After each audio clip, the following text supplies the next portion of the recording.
ఓం సమర్థ సద్గురు శ్రీ సాయినాథాయ నమః. శ్రీ సాయి లీలామృతము అధ్యాయం 5 రెండవ విభాగము.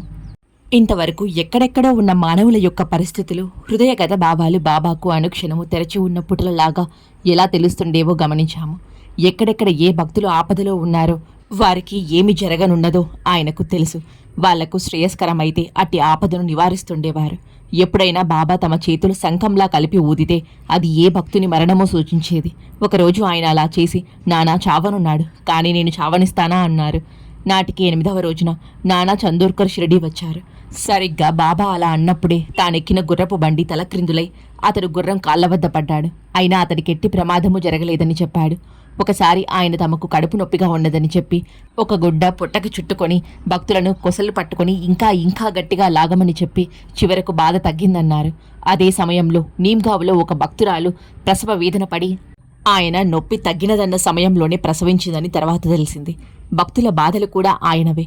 ఒకరోజు ఆయన ప్రధాన్తో నా శరీరంలోని ఈ పక్కగా నొప్పిగా ఉంది, 4 రోజుల్లో తగ్గుతుందిలే అన్నారు. వారం తర్వాత కానీ అతనిని ఇంటికి పోనివ్వలేదు. అతడు ఇల్లు చేరాక తెలిసింది. సరిగ్గా బాబా అలా అన్న సమయంలో బొంబాయిలో అతని తల్లికి పక్షవాతం వచ్చింది. ప్రధాన్ షిరిడీలో ఉన్నంత వరకు ఆమెకెట్టి ప్రమాదము జరగదనని, అవసరమైతే అతనిని సాయియే పంపగలరని నానా చందోర్కర్ ఆ ఇంటి వారికి ధైర్యం చెప్పాడు. ఆ వారంలో ఆమె పరిస్థితి విషమించింది. ఆమెకు విరోచనమైతే మంచిదని వైద్యులన్నారు. సరిగ్గా సమయానికి ప్రధాని ఇల్లు చేరి ఆమెకు తీర్థ ప్రసాదాలు ఇవ్వగానే 4వ రోజున జబ్బు తగ్గింది. అలానే సాయి ఒకనాడు మహల్సాపతితో నీ భార్య మెడవాచి బాధపడుతున్నది, నేనే తగ్గిస్తాను, ఇతరుల వల్ల కాదు అన్నారు. మరో ఊర్లో ఉన్న ఆమె అలా బాధపడుతుందని, తర్వాత ఆ బాధ తగ్గిపోయిందని కబురు వచ్చింది.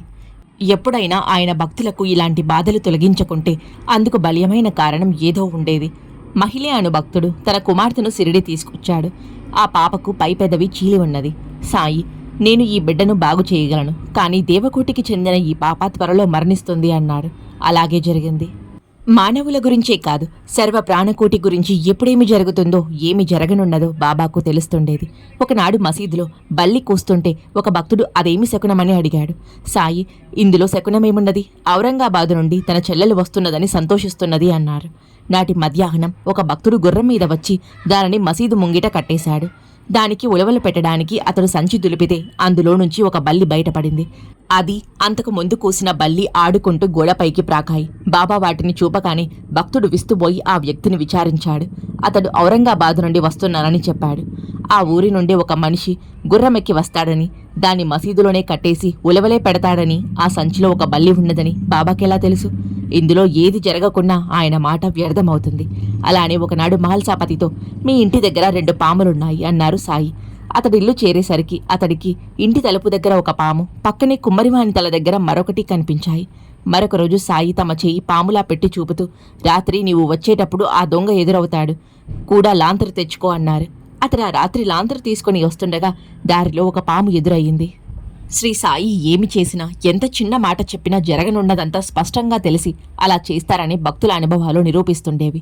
సదాశివ తర్కాడ్ మిల్లు మేనేజర్ పదవికి రాజీనామా చేసి సకుటుంబంగా షిరిడీలో ఉన్నాడు.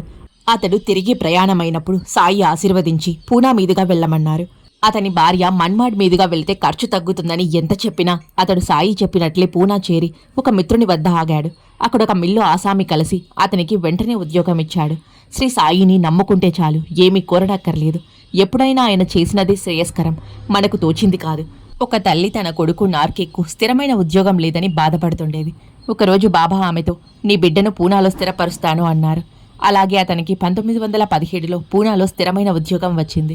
తర్వాత అతనితో ఒక రోజున నీ మామ బూటి ఇక్కడ ఒక ఆలయం కడతాడు, నీవు దానికి ధర్మకర్తవవుతావు అన్నారు బాబా. అలానే బూటి 1918లో నేటి సమాధి మందిరం కట్టించాడు. తర్వాత దానికి నార్కే ధర్మకర్త అయ్యాడు. ఒకసారి బాబాకి ఎవరో మామిడి పండ్లు పంపారు. బాబా వాటిని భక్తులకు పంచుతూ ఇవి దామ్యాకు అని 8 పండ్లను వేరుగా ఉంచారు. అతడిక్కడ లేడు కదా అని అంటే ఆయన అతడిప్పుడే కోపర్గం చేరాడు, కొద్దిసేపట్లో వస్తాడు అన్నారు. అలాగే కొద్దిసేపట్లో దామోదర్ రాస్నే వచ్చాడు. అంతలో ఆ పండ్లలోంచి 4 పిల్లలు ఎత్తుకుపోయారు. సాయి, దామ్యా ఈ పండ్లు తిని చావు అన్నారు. అతడు భయపడుతుంటే నవ్వి వాటిని నీ 2వ భార్యకివ్వు, మొదట నీకిద్దరు కొడుకులు పుడతారు, మొదటి వాడికి దౌలత్ షా అని, 2వ వాడికి తానాషా అని పేర్లు పెట్టు అన్నారు. దామోదర్ రాస్నేకు ఎంతో కాలంగా సంతానం లేరు. సాయి ఈ ప్రసాదం ఇచ్చిన సంవత్సరానికి కొడుకు పుట్టాడు. ఆ బిడ్డకు బాబాను చూపి వాడికేమి పేరు పెట్టాలని అడిగాడు రాస్నే. దౌలత్ షా అని చెప్పానుగా అన్నారు బాబా. దామ్యాకు మొత్తం 8 మంది బిడ్డలు పుట్టి 4 జీవించారు. ఒకరోజు బాలక్రామ్ కుమారుడు సిరిడి వెళుతున్నాడని చెబితే బాబాకేమైనా పంపాలనుకుంది శ్రీమతి తార్కాడ్. కానీ ఇంట్లో ఒకసారి నివేదించిన పాలకోవా బిళ్ళ తప్ప మరి ఏమీ లేదు. అదీకాక బాలక్రామ్కు మైల వచ్చింది. అయినా బాబాకు భక్తే ప్రధానమని తలచి దానినే పంపింది. అతడు సిరిడి చేరాక ఆ పాలకోవా సంగతే మర్చిపోయాడు.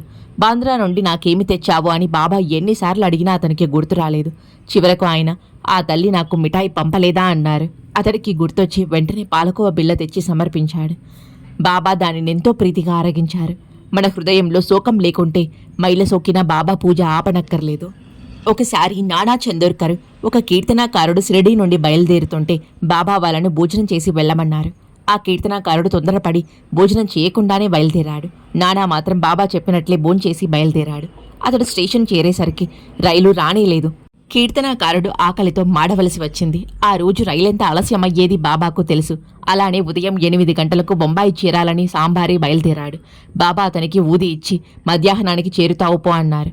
రైలు 4:30 గంటల ఆలస్యమై అతడు మధ్యాహ్నానికే చేరాడు. నార్కర్ 1915లో ఒక రోజున సెలవు కోరినప్పుడు బాబా రైలందుతుంది వెళ్ళు అన్నారు. అతడు కోపర్గాం వద్ద నది ఒడ్డు చేరేసరికి చీకటి పడింది. నది వరదల వలన అప్పుడు పడవ నడపడం లేదు. బాబా మాట వ్యర్థమెలా అయ్యిందా అని అనుకుంటూ ఉండగా ఒక మమల్తాదారు అక్కడికొచ్చాడు. అతడి కోసం ప్రత్యేకంగా వచ్చిన పడవలో నార్కర్ కూడా నది దాటి రైలందుకున్నాడు. కాకా మహాజని షిరిడీలో 1 వారం ఉండాలని వచ్చాడు. అతన్ని చూస్తూనే బాబా నీవింటికి ఎప్పుడు వెళ్తావు అన్నారు. మీరు చెప్పినప్పుడు అన్నాడు కాక. అయితే రేపే వెళ్ళు అన్నారు సాయి. అతడు ఆ మర్నాడు బొంబాయి చేరేసరికి ఆఫీసులో పై అధికారికి జబ్బు చేసి ఆ రోజు కాక తప్పక ఆఫీసుకు పోవలసి ఉన్నది. ధూమల అనుభవం ఇంకొకలా ఉన్నది. అతడు మరురోజు నీపాడ్ కోర్టులో హాజరు కావలసి ఉన్నది. అతడు దారిలో బాబాను దర్శిస్తే ఆయన అతడిని వారం రోజులు నిలిపివేశారు. తర్వాత అతడు నీపాడ్ చేరేసరికి జడ్జికి జబ్బు చేయడం వలన విచారణ ఆ రోజుకు వాయిదా పడిందని తెలిసింది. జోగ్ వద్ద ఒక వ్యక్తి 1400 రూపాయలు అప్పు తీసుకొని నోటు గడువు దాటిపోతున్నా అప్పు తీర్చలేదు. ఒకరోజు జోగ్ అతని వద్దకని బయలుదేరుతుంటే బాబా నవ్వి నీ డబ్బెక్కడికి పోదు, ప్రశాంతంగా కూర్చో, అదే వస్తుంది అన్నారు. జోగ్ కోపంతో నేను వెళ్తేనే ఇవ్వనివాడు దావా వేయకుంటే ఎలా ఇస్తాడు? అది రాకుంటే నేనిక్కడ ఎలా బ్రతకాలి? మీ సేవ ఎలా చేయాలి అన్నాడు. బాబా సెలవియ్యకపోయేసరికి అతడు ఆశ వదులుకున్నాడు. నోటు గడువు తీరిపోయింది. కానీ తర్వాత ఒక వ్యక్తి వచ్చి 1400 రూపాయలు ఇవ్వబోయాడు. కానీ జోగ్ వడ్డీ కూడా ఇస్తేనే కానీ ఆ పైకం ముట్టదని పట్టుబట్టాడు. కానీ వడ్డీ లేకుండానే తీసుకోమని సాయి చెప్పడం వల్ల అతడు ఆ పైకం తీసుకొని ఆయనకే సమర్పించాడు. సాయి కొద్ది మాత్రమే తీసుకొని మిగిలినదే అతనికే ఇచ్చారు. వేరు గతి లేకుంటే తప్ప వడ్డీ తీసుకోవడం మహాపాపమని ఆచరించిన ధర్మమంతా వ్యర్థమైపోతుందని ఋషులు చెప్పారు. మన ప్రవృత్తిని బట్టే బాబా లీలలు అనుభవమవుతాయి. బాబాపై ఎట్టి విశ్వాసం లేకుండా ఆయనను పరీక్ష చేయడానికి వచ్చిన హరికనోబా తన కొత్త చెప్పులు మసీదు ముందు ఉంచి అవి కనిపించేలా లోపల కూర్చున్నాడు. దురభిమానంతో అతడు సాయి చెంతన కూడా తన తలపైనున్న జరీ తలపాగాను తీయలేదు. అతడు బయటకు వచ్చేసరికి చెప్పులు లేవు. అతడు భోజనం చేసి విచారంగా బసకు చేరాక ఒక పిల్లవాడు ఆ చెప్పులు జత తన కర్రకు తగిలించుకొని హరికా బేటా జరీకా పేట, హరి అనేవాడి కొడుకు జరీ తలపాగా కలవాడు ఎవరు అని కేకలు వేస్తున్నాడు. అతన్ని పిలిచి విచారంగా సాయి అతనికి ఆ చెప్పులిచ్చి ఆ విధంగా విచారించి వాటిని ఆసామికివ్వమని చెప్పారని తెలిసింది. సాయికి తన పుట్టు పూర్వోత్తరాలు కూడా తెలుసని కనోబా గుర్తించాడు. అంతటి మహనీయుణ్ణి ఎప్పుడూ గుర్తించుకోవడానికి ఆయన పటం దగ్గర ఉంచుకోవడం సమంజసమే. కానీ అది మాత్రమే చాలదు. ఒకరోజు కొందరు యువకులు బాబాను ఫోటో తీసుకుంటామని శ్యామాను అడిగారు. బాబా లెండి నుండి వచ్చేటప్పుడు సాటేవాడ వద్ద నిలుపుతానని, అప్పుడు ఫోటో తీసుకోమని వాళ్ళతో శ్యామ చాటుగా చెప్పాడు. తర్వాత లెండి నుండి తిరిగి వస్తూ బాబా శ్యామ ఏమిటి గోల, ఫోటో తీయవద్దని పిల్లలకు చెప్పు, అడ్డుగోడ కూలదోస్తే అదే చాలు అని గబగబా వెళ్ళిపోయారు. ఆ యువకులు ఏ మధ్యవ్యర్థిని ఆశ్రయించక బాబానే ఆశ్రయిస్తే పని జరిగేదేమో. రాగద్వేషాలు విడిచి అందరిలోనూ బాబా ఉన్నారని గుర్తించుకునడమే అడ్డుగోడలు తొలగించుకోవడం అంటే. మరొక రోజున తమను దర్శించవచ్చిన ఒక భక్తుణ్ణి అడిగి మరీ ఫోటో తీయించుకున్నారు బాబా.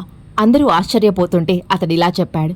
నేను షిరిడీ వస్తుంటే ఎలాగైనా సాయిని ఫోటో తీయమని నా మిత్రుడు జోషి కెమెరా ఇచ్చాడు.